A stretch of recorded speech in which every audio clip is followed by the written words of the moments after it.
دوست تھا میرا، اس نے پہلے مسلمان نہیں تھا، ہندو تھا،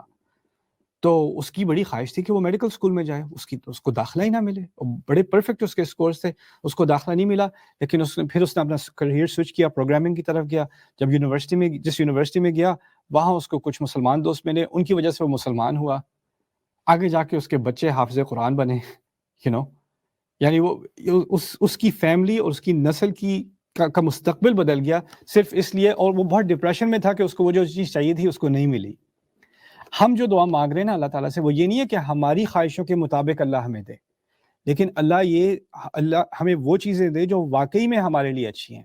اور پھر اس میں ایک مزید چیز آپ اس کو الگ نہ سمجھیں کہ جو کہا ہے نا ربنا آتینا فی الدنیا حسنہ وفی الآخرۃ حسنہ، یعنی دنیا میں بھی اچھا دے اور پھر آخرت میں بھی اچھا دے، کہ یہ دو الگ الگ چیزیں نہیں، یہ دونوں چیزیں ایک ساتھ جڑی ہوئی ہیں۔ یعنی جو چیز میرے لیے دنیا میں اچھی، واقعی اچھی ہے،